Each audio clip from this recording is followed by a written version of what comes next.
চট্টগ্রামে দেয়াল লিখনের জের ধরে সংঘর্ষে জড়িয়েছে শিবির ও ছাত্রদলের নেতাকর্মীরা। দুপুরে সিটি কলেজের সামনে লাঠিসোঁটা দেশীয় অস্ত্র নিয়ে সংঘাতে জড়ায় তারা। চলে ধাওয়া পাল্টা ধাওয়া। পরে পুলিশ পরিস্থিতি নিয়ন্ত্রণে আনে। উভয় পক্ষের দাবি, হামলায় তাদের বেশ কয়েকজন গুরুতর আহত হয়েছেন। সিলন টি রপ্তানিতে শীর্ষে।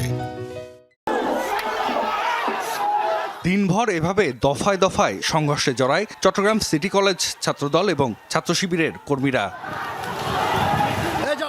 সকালে এক দফা সংঘর্ষের পর বিকেলে আবারও দুপক্ষ সংঘর্ষে জড়ালে পুরো নিউ মার্কেট এলাকায় আতঙ্ক ছড়িয়ে পড়ে। প্রত্যক্ষদর্শীরা জানান, কলেজ ক্যাম্পাসে দেয়াল লিখন নিয়ে দুপক্ষের মধ্যে উত্তেজনা ছড়ায়। এক পর্যায়ে সংঘর্ষে জড়ায় ছাত্রদল ও শিবিরের নেতাকর্মীরা।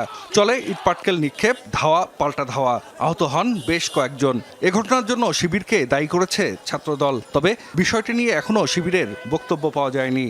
সরাসরি রামদা নিয়ে, দেশীয় অস্ত্রশস্ত্র নিয়ে সাধারণ শিক্ষার্থীদের উপরে যেই হামলা তারা করার চেষ্টা করেছে, আমাদের বাংলাদেশ জাতীয়তাবাদী ছাত্র দলের অসংখ্য নেতাকর্মী আহত হয়েছে। গুপ্ত বাহিনী তারা আজকে আবারও প্রমাণ করেছে তারা গুপ্ত রাজনীতি দিয়ে এই বাংলাদেশের চর দখলের মতো ছাত্র রাজনীতিকে কলঙ্কিত করে শিক্ষা প্রতিষ্ঠান দখল করতে চায়। পরিস্থিতি নিয়ন্ত্রণে মোতায়েন করা হয় বাড়তি পুলিশ। এক পর্যায়ে পুলিশ লাঠিচার্জ করে দুপক্ষকে ছত্রভঙ্গ করে দিলে আবারও সড়কে অবস্থান নেয় উভয় পক্ষ। মূলত এমনি সিটি কলেজের এই ছাত্রদের দুই পক্ষের মধ্যে যেই উত্তেজনা ছিল তারই অংশ হিসেবে মোটামুটি একটা প্রতিবাদ থেকেই তাদের মধ্যে এই ধাওয়া পাল্টা দেওয়া শুরু। তো আপাতত এই ক্ষেত্রে এই যে বেশ কয়েকজন ছাত্র যারা আছে তারা হলো রাস্তা অবরোধ আপাতত করেছে। তো আপাতত কোনো থ্রেট নাই, আমাদের পুলিশেরও উপস্থিতি আছে। এ পরিস্থিতিতে কলেজের ক্লাস ও নির্ধারিত পরীক্ষা স্থগিত করা হয়। তবে জাতীয় বিশ্ববিদ্যালয়ের অধীনে ডিগ্রি দ্বিতীয় বর্ষ ও মাস্টার্সের পরীক্ষা হয়েছে।